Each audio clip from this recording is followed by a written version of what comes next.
رب اشرح لي صدري ويسر لي امري واحلل عقدة من لساني يفقهوا قولي واجعل لي وزيرا من اهلي. اللهم ارنا الحق حقا وارزقنا اتباعه وارنا الباطل باطلا وارزقنا اجتنابه. سبحانك لا علم لنا الا ما علمتنا انك انت العليم الحكيم. الحمدللہ کہ اللہ تعالیٰ نے ہمیں رمضان کا ببرکت مہینہ نصیب فرمایا ہے. پچھلے 2 جمعوں میں ہم بترتیب پہلے قرآن مجید کی عظمت اور پھر روزے کا فلسفہ اور اس کی حکمت پر بات کر چکے ہیں.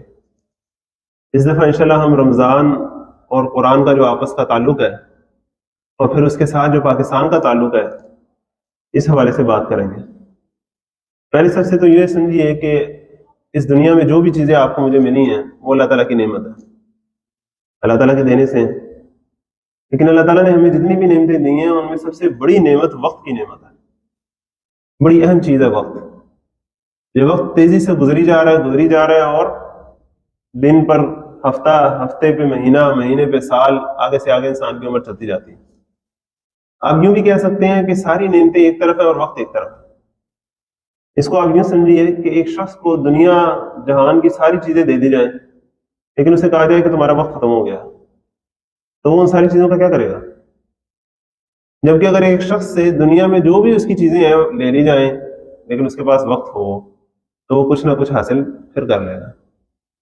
تو وقت جو ہے وہ ساری نعمتوں میں ایک خاص نعمت ہے. پھر اس نعمت کو جب کوانٹیفائی کرتے ہیں، اس کے مختلف یونٹس بناتے ہیں تو اس کے مختلف انداز ہو سکتے ہیں. سب سے چھوٹا ہم سیکنڈ جانتے ہیں، سیکنڈ مل کر منٹ بنتے ہیں، منٹ مل کر گھنٹے بنتے ہیں، گھنٹوں سے دن بنتے ہیں، دن سے ہفتے بنتے ہیں، مہینے بنتے ہیں، پھر سال بنتے ہیں. جس طرح مختلف دنوں میں سے جمعے کا دن خاص دن ہے، اسی طرح مختلف مہینوں میں خاصم خاص دن جو ہے وہ جمعے کا دن ہے، رمضان کا مہینہ ہے. اسی طرح مہینوں میں سے بالکل خاص مہینہ جو ہے وہ رمضان کا مہینہ ہے.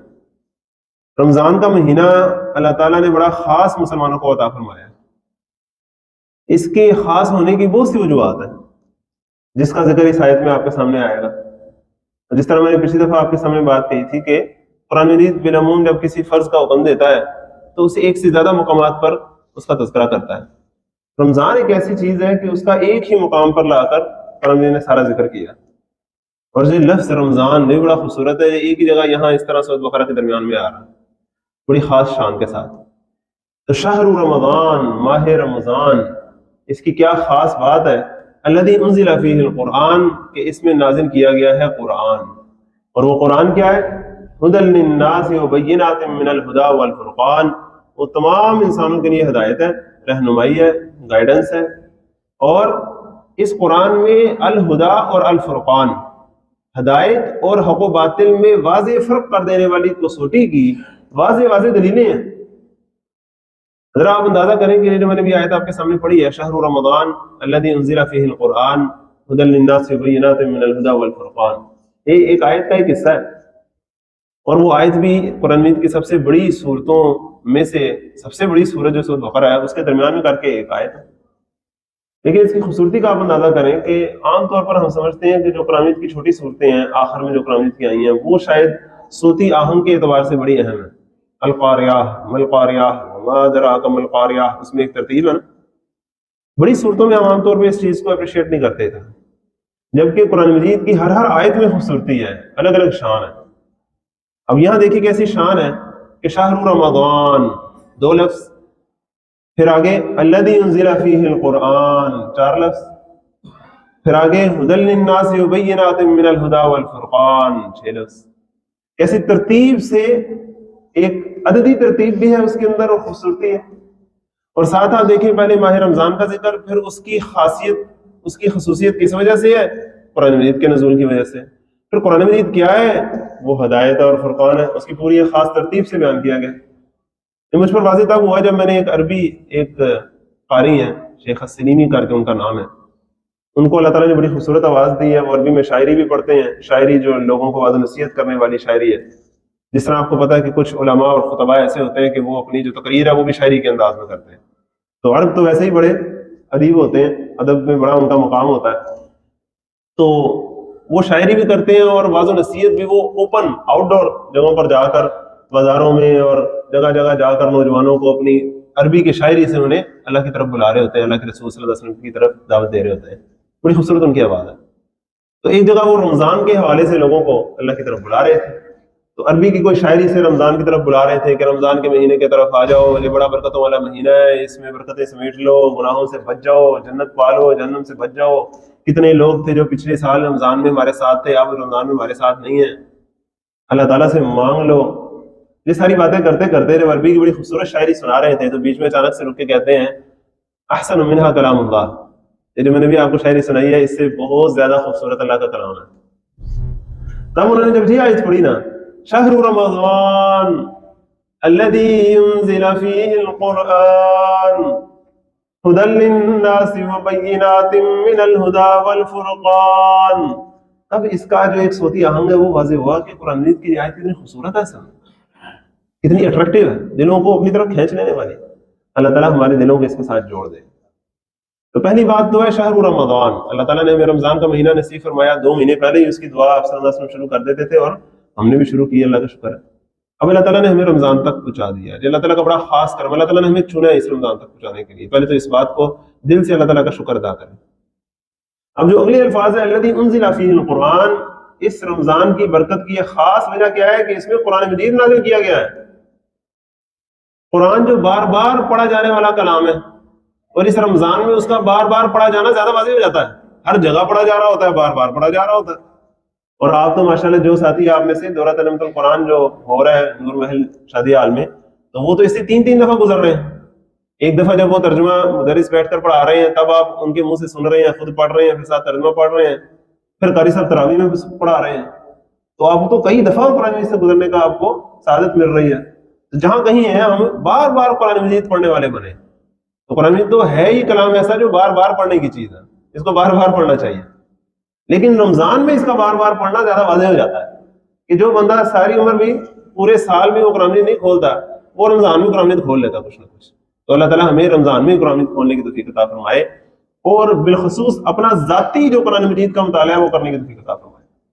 ایک ہے حافظ جس نے سنانا ہے وہ بس اس کی تیاری کر رہا ہے، ایک ہے مدرس اس نے درس دینا ہے اس کی تیاری کر رہا ہے، ایک ہے ذاتی طور پہ وہ اپنے لیے قرآن مجید پڑھے کھولے اور اپنی ہدایت کے لیے اس سے اللہ تعالیٰ سے ہدایت کا طالب ہوتے ہوئے قرآن مجید کو پڑھے. یہ بڑی خاص چیز ہے، اللہ تعالیٰ آپ کو مجھے نصیب فرمائے اور بار بار پڑھیں اس کو. اب آگے چلتے ہیں. اللہ تعالیٰ نے قرآن مجید جو نازل کیا اس کے لیے سورۃ القدر میں بڑے خوبصورت الفاظ ہیں، انا انزلناہ فی لیلۃ القدر، بے شک ہم نے اسے لیلۃ القدر میں نازل فرمایا. قرآن مجید اصل میں 2 لوح محفوظ میں محفوظ ہے. وہاں سے اس قریبی آسمان تک جو اللہ تعالیٰ نے نازل کیا وہ بھی لیلۃ القدر میں کیا، اور پھر اس قریبی آسمان سے زمین پر آپ صلی اللہ علیہ وسلم تک نازل جو فرمایا وہ بھی رمضان میں شروع ہوا. لیکن ایک اور بڑی خاص بات ہے، اس کو سمجھنے کے لیے میں اقبال کے ایک شعر کی طرف حوالہ دیتا ہوں. اقبال کا بڑا خوبصورت شعر ہے، تیرے ضمیر پر نہ ہو جب تک نزول کتاب، جب تک تمہاری ضمیر پر کتاب نازل نہ ہوتی، نہ کشا ہے نہ رازی نہ صاحب کشاف، بڑی بڑی جو تفسیریں ہیں وہ تمہیں کچھ بتا نہیں سکتی جب تک تمہارے دل پر قرآن مجید کا ڈائریکٹ نزول نہ ہو. اس کا کیا مطلب ہے کہ قرآن مجید انسان ایسے پڑھے جیسے اسے محسوس ہو کہ میرا رب مجھ سے کلام کر رہا ہے، کیونکہ قرآن مجید تو میرے رب کا کلام ہے نا. اسے اپنے رب کا کلام سمجھ کر پڑھتے ہوئے انسان محسوس کرے میرے دل پر جو اتر رہا ہے، مجھ سے بات کر رہا ہے، مجھ سے مخاطب ہے. ایسے نہیں کہ بندہ یہ سوچے کہ یہ آیت فلاں کے بارے میں چیز، یہ آیت فلاں کے بارے میں، یہ آیت فلاں کے بارے میں، صدق اللہ العظیم. نہیں، ایسے نہیں. انسان محسوس کرے کہ مجھ سے کیا تقاضا ہے اس کتاب کا، اس قرآن کا مجھ سے کیا تقاضا ہے، آج کیا تقاضا ہے، فوری کیا تقاضا ہے اس کا مجھ سے، میں وہ کر گزرنے کے لیے تیار ہوں. ایسے انسان اگر اس کو پڑھے تو پھر اس کی بات ہے. لیکن انسان کے دل پر نازل ہونے کے لیے بڑا ضروری ہے کہ انسان اپنی حیوانی خواہشات سے آزاد ہو. اگر وہ اپنی حیوانی نفسانی خواہشات کا غلام بن کے زندگی گزار رہا ہوگا اس پر کبھی قرآن مجید کھلے گا ہی نہیں. لہٰذا اللہ تعالیٰ نے رمضان کا مہینہ اسپیشل تیار کیا ہے انسان کے لیے کہ اس کی حیوانی خواہشات اور جذبات اور نفسانی جو اس کی خواہشات ہیں ان کو دبا کر کنٹرول کر لیا جائے روزے کے ذریعے. پچھلی دفعہ ذکر کیا تھا نا ہم نے، بھوک کو، پیاس کو، جنسی جذبے کو، غصے کو، ایک دوسرے پر چڑھ دوڑنے کو، ان سب چیزوں کو کنٹرول کر دیتا روزہ، تاکہ دل کی زمین تیار ہو جائے، نرم پڑ جائے وہ، تاکہ پھر قرآن مجید جب اس پر نازل ہو بارش کی طرح تو پھر وہ اس میں برکت لے کر آئے. اللہ تعالیٰ ہمارے دلوں کو نرم کر دے. روزے کا اصل مقصد ہمیں سمجھا دے، سجا دے. کیوں بلا؟ غور کریں. قرآن مجید کیا ہے؟ ہدی للناس. یہاں الفاظ آ رہے ہیں نا، شہر رمضان الذی انزل فیہ القرآن ھدی للناس، تمام انسانوں کے لیے وہ ہدایت ہے، لیکن اس ہدایت سے فائدہ کون اٹھائیں گے؟ ھدی للمتقین، جو متقی ہوں گے وہ اس سے فائدہ اٹھائیں گے۔ اس کا مطلب کیا ہوا؟ اگر آپ اور میں قرآن مجید سے ہدایت حاصل کرنا چاہتے ہیں تو ہمیں کیا بننا پڑے گا؟ متقی بننا پڑے گا، تقویٰ اپنے اندر پیدا کرنا پڑے گا۔ اب پچھلی دفعہ جو ہم نے آیت پڑھی تھی رمضان سے متعلق، روزے سے متعلق، وہ کیا تھی؟ یا ایھا الذین آمنوا کتب علیکم الصیام کما کتب علی الذین من قبلکم لعلکم تتقون، اے ایمان والو تم پر روزے فرض کیے گئے جیسے تم سے پہلے لوگوں پر فرض کیے گئے تاکہ تم تقویٰ حاصل کر لو۔ کیا مطلب؟ تم انسان تو ہو اور قرآن مجید تمہارے لیے ہدایت بھی ہے، لیکن تم تقویٰ کے مرتبے پر پہنچ جاؤ تاکہ قرآن مجید کی ہدایت سے فائدہ اٹھا سکو، تاکہ قرآن مجید تمہارے دل پر نازل ہو سکے۔ اللہ تعالیٰ تمہارے دلوں پر قرآن مجید کو نازل فرمائے۔ یہ بڑا خاص اللہ تعالیٰ نے کمبینیشن نصیب فرمایا روزے کا اور قرآن کا، اسی لیے دن کا روزہ اور رات کا قیام، ان دونوں کا کمبینیشن جو ہے وہ انسان کے لیے بڑا ضروری ہے۔ نیگیٹو چیزوں کو کنٹرول کرتا ہے روزہ، اور پھر پازیٹیو چیزوں کی طرف لے کے جاتا ہے قرآن۔ تو قرآن جو ہے وہ رمضان کے ساتھ اس کا بڑا ہی خاص تعلق ہے ہماری انفرادی زندگی میں بھی۔ اب آگے چلیے، تو قرآن کے بارے میں الفاظ ہیں ھدی للناس، یہ ہدایت ہے تمام نوع انسانی کے لیے۔ اب ہدایت کیا ہوتی ہے ذرا آپ غور کریں۔ ہدایت کے مختلف مفہوم ہو سکتے ہیں، مختلف اس کے ترجمے ہو سکتے ہیں، لیکن عام فہم انداز سے میں آپ کو سمجھانے کی کوشش کروں تو اس کا مطلب یہ ہے کہ رستہ دکھانا۔ ہم قرآن مجید کی جو سورت ہے سورت فاتحہ، وہ نماز میں بار بار پڑھتے ہیں، اہدنا الصراط المستقیم، اس کا مطلب کیا ہوتا ہے؟ ہمیں صراط مستقیم کا راستہ دکھا، سیدھا راستہ دکھا، اس کی ہمیں گائیڈنس دے۔ اب راستہ دیکھنے کے لیے، راستہ پتہ کرنے کے لیے ایک چیز بڑی ضروری ہوتی ہے، وہ یہ کہ آپ پہلے یہ طے کر لیں کہ آپ نے جانا کہاں ہے، منزل کیا ہے آپ کی۔ منزل کے بغیر تو راستے کا کوئی تصور نہیں ہے۔ مثلاً آپ یہاں سے باہر جائیں اور باہر روڈ پر کھڑے ہو کر کسی سے کہیں کہ سر پلیز مجھے راستہ بتا دیں، وہ آپ سے پہلا سوال کیا کرے گا؟ بھائی جانا کدھر ہے؟ اگر آپ کے جانا تو میں نے پتہ نہیں کہاں ہے، لیکن آپ پلیز مجھے راستہ بتا دیں، تو آپ سے کیا کہے گا؟ بھائی جان اٹھے ہوئے ہیں نا، جاگ رہے ہیں نا، بتائیں جانا کہاں ہے؟ آپ کے جانا تو شاید میں نے پتہ نہیں ہے بھی کہ نہیں، لیکن بس آپ مجھے بس راستہ بتا دیں۔ تو پھر تو وہ پاگل خانے کا ہی راستہ بتائے گا، اور تو کہیں نہیں بتائے گا۔ تو راستہ پتہ کرنے کے لیے سب سے اہم چیز کیا ہے؟ پہلے منزل کا تعین ہو جائے۔ اب آپ کی میری منزل کیا ہے ذرا غور تو کریں۔ جس کا ہم راستہ مانگ رہے ہوتے ہیں یا جس کا راستہ قرآن میں دکھا رہا ہوتا ہے، وہ منزل ہے اللہ تعالیٰ کی رضا اور خوشنودی حاصل کر کے جنت تک پہنچنا۔ یہ اصل میں آپ کی میری منزل۔ اللہ تعالیٰ آپ کو مجھے اس منزل پر نظر ٹکانے کی توفیق عطا فرمائے، ہماری نظر جو ہے وہ اس پر جم جائے، جس کو اردو میں کیا کہتے ہیں؟ نصب العین بن جائے ہمارا یہ۔ تو اللہ کی رضا اور اخروی نجات اور جنت کا حصول یہ ہمارا نصب العین بن جائے، پھر ہمیں قرآن مجید کی گائیڈنس کی سمجھ آئے گی کہ قرآن مجید ہمیں راستہ بتا کیا رہا ہے۔ اچھا دوسری بات کیا ہے؟ مختلف طرح کے راستے ہو سکتے ہیں ایک ہی منزل تک پہنچنے کے۔ قرآن مجید تو دنیا آخرت دونوں کا سودا کرتا ہے۔ ربنا آتنا فی الدنیا حسنۃ وفی الآخرۃ حسنۃ، وہ دنیا میں بھی ہدایت ہے، آخرت میں بھی ہدایت ہے۔ اللہ تعالیٰ ہمیں دنیا آخرت دونوں کی ہدایت نصیب فرمائے۔ پھر مزید بات کیا ہے؟ ھدی للناس، تمام نوع انسانی کے لیے ہدایت ہے۔ ایک فرد کے لیے بھی اس کے اندر ہدایت ہے، ایک معاشرے کے لیے بھی ہدایت ہے، پوری ریاست کے لیے بھی ہدایت ہے۔ ایک گھر کے لیے بھی ہدایت ہے، ایک شہر کے لیے بھی ہدایت ہے، پورے ملک کے لیے ہدایت ہے، پوری دنیا کے لیے ہدایت ہے۔ ایک مرد کے لیے ہدایت ہے اس کے اندر، ایک عورت کے لیے اس کے اندر ہدایت ہے، ایک بچے کے لیے بھی ہدایت ہے، ایک بوڑھے کے لیے بھی ہدایت ہے، ایک جوان کے لیے ہدایت ہے، سب کے لیے ہدایت ہے اس کے اندر۔ جو مزدور ہے اس کے لیے بھی ہدایت ہے، جو مالک ہے اس کے لیے بھی ہدایت ہے، جو محکوم ہے اس کے لیے بھی ہدایت ہے، جو حاکم ہے اس کے لیے بھی ہدایت ہے، سب کے لیے ہدایت اس کے اندر ہے۔ کالے کے لیے بھی ہے، گورے کے لیے بھی ہے، افریقی کے لیے بھی ہے، امریکی کے لیے بھی ہے، چینی کے لیے بھی ہے، سب کے لیے ہے، پوری نوع انسانی کے لیے۔ اس کو ذرا دل میں پہلے ایک دفعہ صحیح طرح ہم کھبا دیں کہ یہ ھدی للناس ہے، تمام نوع انسانی کے لیے ہدایت ہے۔ اللہ تعالیٰ نے اس ہدایت کو پوری نوع انسانی کے لیے نازل فرمایا ہے، ھدی للناس۔ آگے اس ہدایت کے لیے الفاظ بڑے خوبصورت ہیں، وبینات من الہدی والفرقان، اور اس میں بڑی واضح واضح دلیلیں۔ بینات کسے کہتے ہیں؟ بین کسے کہتے ہیں؟ جو کھول کر واضح کر کے روشن کر کے رکھتے ہیں، اتنا واضح کر دیں کہ پھر اسے جھٹلانے کا کوئی جواز نہ بچے، اللہ جی کو کوئی جانتے بوجھتے جھٹلائے وہ اور بات ہے۔ قرآن مجید بات ایسے واضح کر دیتا ہے کہ پھر کوئی کنفیوژن نہیں رہتی بندے کو۔ ہاں جانتے بوجھتے جھٹلائے بندہ تو پھر اس کے پاس یہی راستہ بچ جاتا ہے۔ قرآن مجید تو اس پر واضح کر کے رکھ دیتا ہے حق کو۔ اور بینات من الہدی والفرقان، الہدی اور الفرقان۔ الفرقان کیا ہوتا ہے؟ حق و باطل میں فرق کرنے والی۔ قرآن مجید واضح واضح بتا دیتا ہے کہ یہ سچ ہے، یہ جھوٹ ہے، یہ حق ہے، یہ باطل ہے، یہ صحیح ہے، یہ غلط ہے، یہ نیکی ہے، یہ برائی ہے۔ کنفیوژن نہیں چھوڑتا، کسی چیز کے بارے میں یہ نہیں کہتا کہ پتہ نہیں یہ کیا ہے، نہیں، صحیح صحیح بتا دیتا کہ یہ چیز یہ ہے، یہ چیز یہ ہے۔ پھر مزید دیکھیں قرآن مجید صرف کوالٹیٹیو ڈفرینشیشن نہیں کرتا حق و باطل کی، بلکہ کوانٹیٹیو ڈفرینشیشن بھی کرتا ہے۔ اس کا کیا مطلب ہوا؟ صرف یہ نہیں بتاتا کہ یہ حق ہے اور یہ باطل ہے، یہ نیکی ہے یہ برائی ہے، بلکہ ساتھ یہ بھی بتاتا ہے کہ یہ کتنی نیکی ہے، یہ دوسری نیکی اس سے بڑی ہے کہ چھوٹی ہے، کون سی نیکی بڑی ہے کون سی نیکی چھوٹی ہے، کون سی نیکی پہلے ہے کون سی نیکی بعد میں۔ اسی طرح گناہوں کا بھی وہ بتاتا کہ یہ گناہ بڑا ہے یہ چھوٹا ہے، یہ پہلے ہے یہ بعد میں، یہ اوپر ہے یہ نیچے ہے، پوری طرح وضاحت کے ساتھ وہ حق سامنے رکھ دیتا ہے انسان کے۔ اللہ تعالیٰ ہمیں قرآن مجید کو سمجھنے کی توفیق عطا فرمائے اور پھر اس پر عمل کرنے کی توفیق عطا فرمائے۔ یہ ہے قرآن مجید۔ اب اگلی بات کیا ہے، رمضان کا قرآن مجید کے ساتھ جو تعلق ہے وہ صرف نزول کے اعتبار سے نہیں ہے، ذرا دھیان سے سنیے۔ قرآن مجید نازل بھی رمضان میں ہوا ہے اور نافذ بھی رمضان میں ہوا ہے۔ کیا مطلب؟ اتر کر ہرا سے سوئے قوم آئے اور ایک نسخہ کیمیا ساتھ لائے، یہ بھی رمضان میں ہی ہوا۔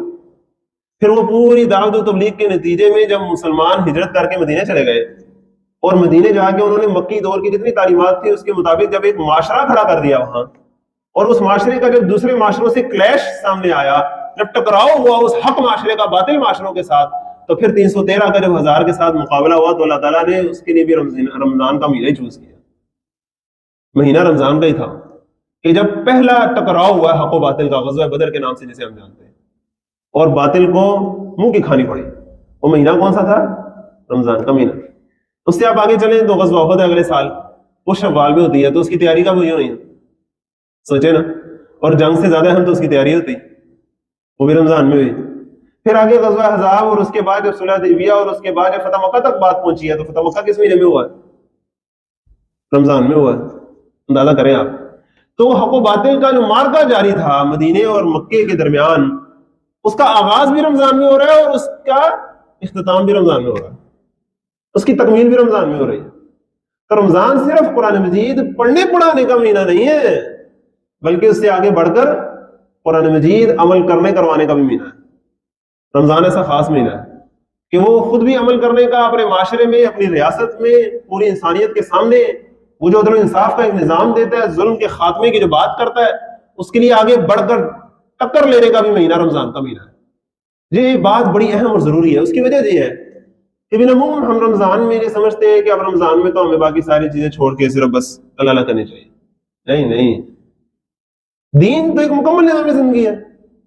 وہ مسجد میں بیٹھ کے کوئی ذکر اذکار کر رہا ہے وہ بھی دین کا حصہ ہے، بازار میں کھڑے ہو کر حلال کاروبار کر رہا ہے وہ بھی دین کا حصہ ہے، اور میدان جنگ میں جب حق کی خاطر کھڑا ہوا ہے اور باطل کو للکار رہا ہے وہ بھی دین کا حصہ ہے۔ یہ سارے ہی تو دین کے حصے ہیں، دین سے باہر کیا چیز ہے؟ تو لہٰذا رمضان کا مہینہ جو ہے وہ ایسے نہیں ہے کہ باقی ساری چیزیں چھوڑ دینے والی ہیں، نہیں، بلکہ وہ حق کی خاطر ڈٹنے کا مہینہ ہے، لڑنے کا مہینہ ہے، مرنے کا مہینہ ہے۔ اللہ تعالیٰ ہمیں اس کی بھی توفیق عطا فرمائے، اللہ ہمیں یہ والا رمضان نصیب فرمائے، تاکہ پھر ہمیں جو عید نصیب ہو وہ عید بھی مومنوں کی عید ہو، محکوموں کی عید نہ ہو۔ اللہ تعالیٰ ہمیں اس کی توفیق عطا فرمائے۔ تو رمضان قرآن مجید کے نزول کا مہینہ ہے۔ رمضان قرآن مجید کا ہمارے دل پر نازل کرنے کے لیے جو ماحول ہمیں چاہیے وہ ماحول بنانے کا مہینہ ہے۔ پھر قرآن مجید پورے معاشرے میں اور ریاست میں نافذ کرنے کے حوالے سے جو کوشش کرنی ہے اس کا مہینہ ہے۔ آپ اندازہ کریں نا رمضان اتنا خاص مہینہ۔ اب آخری جو آج کا لنک آ گیا بات کا وہ کیا ہے کہ رمضان کا پاکستان کے ساتھ کیا تعلق ہے۔ آپ اندازہ کریں کہ جب مسلمان گئے مدینے میں ہجرت کر کے، وہاں یہودی پہلے روزہ رکھتے تھے، اور وہ کیوں روزہ رکھتے تھے محرم کے؟ کہ اللہ تعالیٰ نے ہمیں ان دنوں میں آزادی دی تھی تو ہم اس لیے روزہ رکھتے ہیں شکرانے کے طور پر۔ اب اتنے عرصے بعد جب یہ برعظیم پاک و ہند کے مسلمان تھے، جن کی ان یہود کی جو امت تھی بنی اسرائیل، ان کے ساتھ کچھ خاص ہی مناسبت ہے۔ اللہ کے رسول صلی اللہ علیہ وسلم نے فرمایا لا یأتین علی امتی ما اتى علی بنی اسرائیل حد النعل بالنعل، میری امت پر بھی وہ تمام حالات وارد ہو کر رہیں گے جو بنی اسرائیل پر ہوئے، بالکل ایسے جیسے جوتی کے دو پیر ہوتے ہیں، ان کو ایسے اٹھا کے جوڑیں تو بالکل ایک دوسرے کی ڈیٹو کاپی ہو جاتے ہیں، اس طرح سملر ہوں گے ان کے اوپر آنے والے حالات۔ اب بقیہ جو پوری امت مسلمہ ہے ان کے حالات تو سملر ہیں ہی ہیں، بالخصوص آپ اور میں جس خطے میں موجود ہیں، جو اس وقت امت مسلمہ میں بڑا خاص مقام رکھتے ہیں، بڑا خاص مقام رکھتے ہیں پوری امت مسلمہ میں۔ کلمے کے نام پر بنی ہوئی ریاست ہمارے پاس ہے، ایٹم بم ہمارے پاس ہے، وہ چیزیں جو پوری دنیا میں کسی امت مسلمہ کے کسی ملک کے پاس نہیں ہے۔ اب ہمارا بڑا خاص مقام ہے تو ہماری خاص ہی مناسبت ہے بنی اسرائیل کے ساتھ۔ آپ اندازہ کریں ان کو اللہ تعالیٰ نے آزادی کیسے دی، اس کا قرآن مجید میں ذکر آتا ہے، وَإِذْ نَجَّيْنَاكُم مِّنْ آلِ فِرْعَوْنَ يَسُومُونَكُمْ سُوءَ الْعَذَابِ يُذَبِّحُونَ أَبْنَاءَكُمْ وَيَسْتَحْيُونَ نِسَاءَكُمْ۔ اے بنی اسرائیل کے لوگوں، ہم نے تمہیں نجات دی آل فرعون سے، انہوں نے تمہیں غلام بنا کے رکھا ہوا تھا، تمہیں عذاب میں مبتلا کر کے رکھا ہوا تھا. غلامی بہت بڑا عذاب ہے, غلامی میں ناکام آتی ہیں شمشیریں نہ تدبیر. اور وہ کرتے کیا تھے؟ تمہارے بیٹوں کو قتل کر دیتے تھے اور بیٹیوں کو زندہ رکھتے تھے. آپ اندازہ کریں کہ جو بیٹوں کو قتل کرنا اور بیٹیوں کو زندہ رکھنا, یہ ہماری تحریک پاکستان کے دوران دی گئی قربانیوں سے قریب قریب بات نہیں لگ رہی ہمیں؟ جب گاؤں کے گاؤں مسلمانوں کے ان کے بیٹوں کو قتل کر دیا جاتا تھا, مردوں کو قتل کر دیا جاتا تھا, اور عورتیں کنووں میں چھلانگے مار مار کے جانے دیتی تھی, دریاؤں میں چھلانگے مار مار کے جانے دیتی تھی. آخر کیوں دیتی تھی؟ زندہ رہنے تھی نا وہ, یا اگر انہوں نے مارنا ہوتا تو ان کو بھی مار دیتے. لیکن نہیں, وہ ان کو ایسی زندگی میں رکھنا چاہتے تھے جو موت سے بھی بدتر ہوتی ہے. یہ بڑی ہی جسے کہتے ہیں ہولناک منظر کشی ہے. اللہ تعالیٰ ہمیں سمجھنے کی توفیق عطا فرمائے. ان کو اللہ تعالیٰ نے آزادی دی. اب جب ہماری باری آئی آزادی کی تو بجائے اس کے کہ ہمیں آزادی ملتی اور پھر ہم شکرانے کے لیے روزے رکھتے ہیں, اللہ تعالیٰ نے ہمیں آزادی اس مہینے میں دی جس میں ہم روزے رکھتے ہیں. لے لو جی. اس کی ایک اور خاص وجہ ہے کیا؟ ہم نے آزادی برائے آزادی حاصل نہیں کی. اس کو سمجھیں, ترکی نے بھی آزادی حاصل کی, اور بھی ملکوں نے آزادی حاصل کی. سارے عرب لوگ ہیں اور افریقہ کے کئی ممالک ہیں جو غلام بن گئے تھے یورپی ممالک کے, انہوں نے آزادی حاصل کی.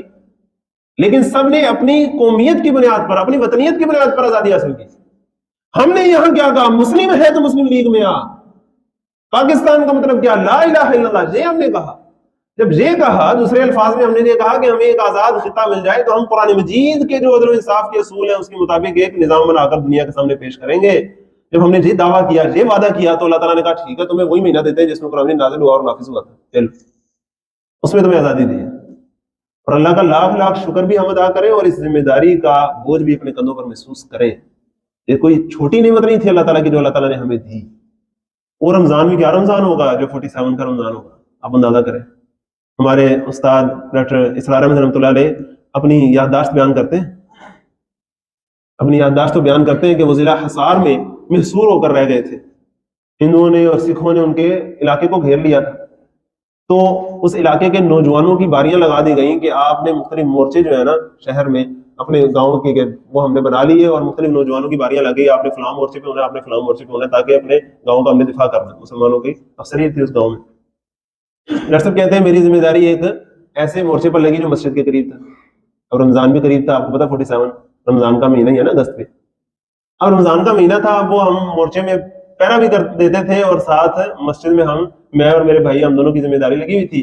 میرے بھائی میرے سے عمر میں تھوڑے سے بڑے تھے, میں نے تازی عربی سیکھی تھی, تو ہم دونوں مل کے وہاں قرآن مجید کے کچھ پرچے پڑے ہوئے تھے. سورہ یوسف کا ترجمہ پڑا ہوا تھا وہاں, وہ ہم نے سورہ یوسف کا ترجمہ پہلی دفعہ پڑھا تو میرے دل کو قرآن مجید نے کھینچ لیا.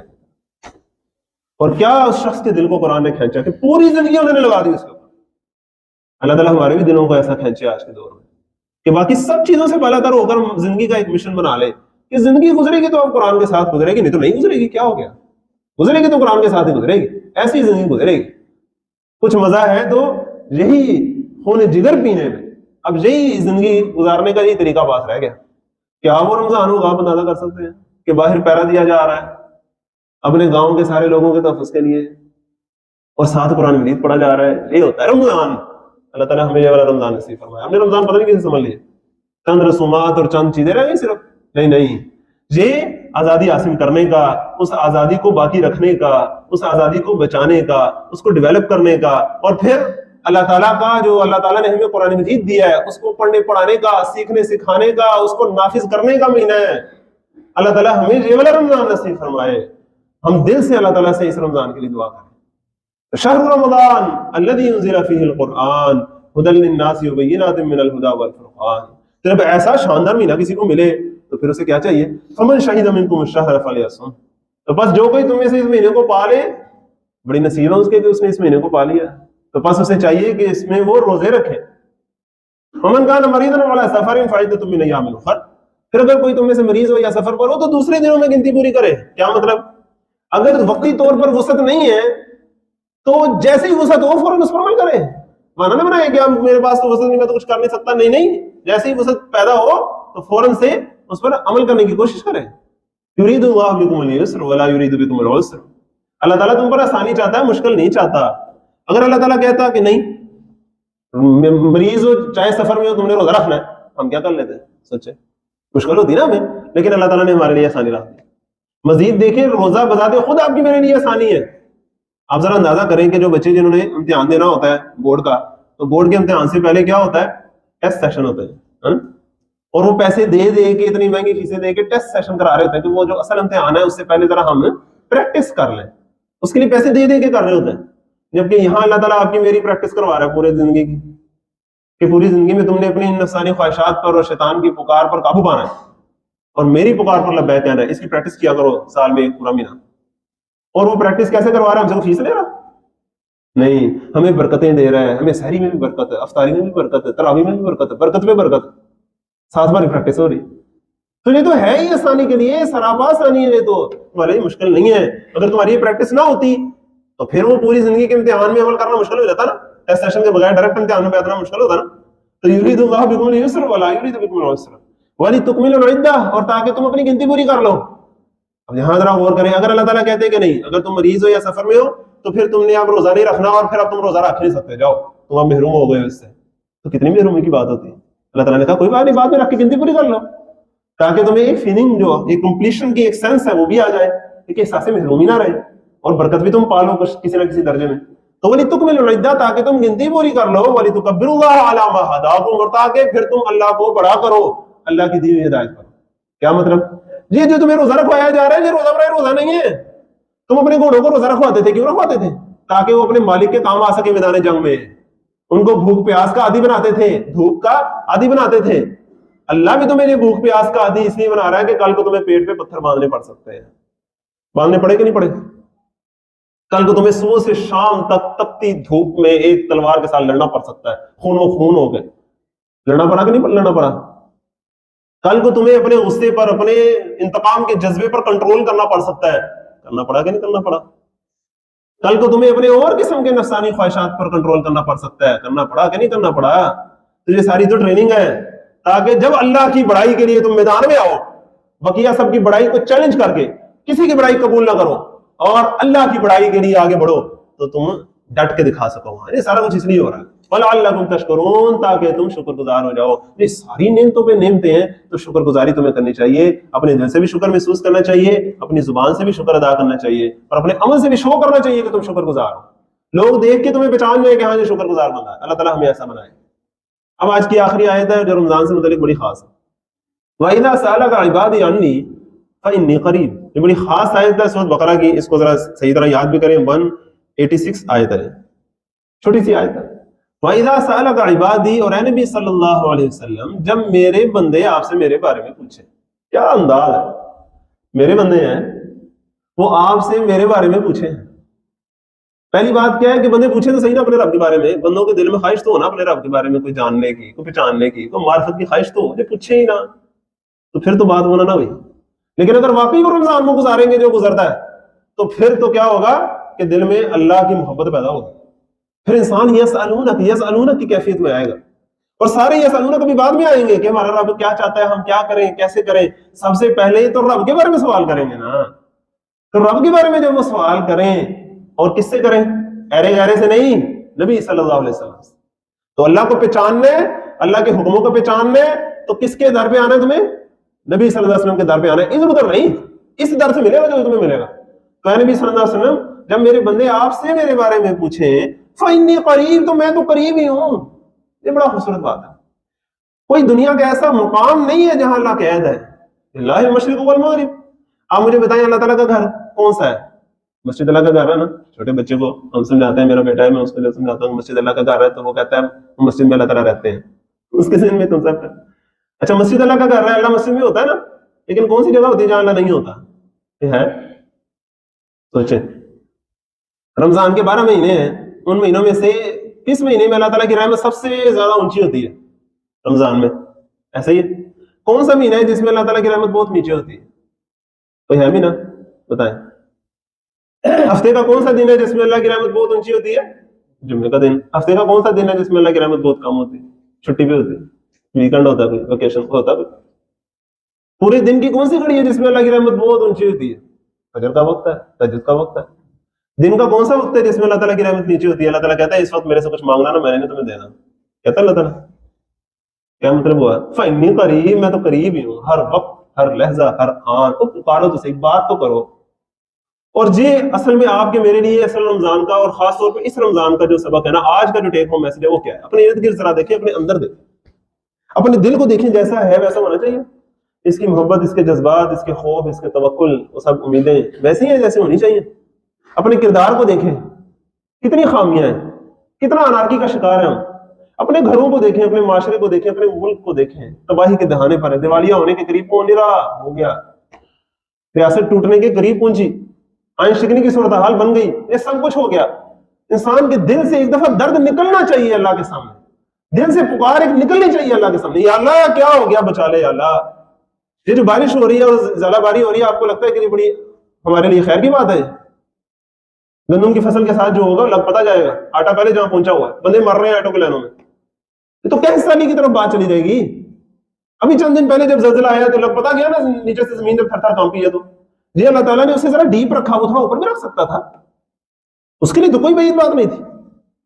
یہ ساری چیزیں کیا ہم سے تقاضا نہیں کرتے کہ ہم ایک دفعہ دل سے دہل جائیں اور اللہ کے سامنے جھک جائیں کہ اللہ بتا ہم کیا کریں، ہم کرنے کو تیار ہیں.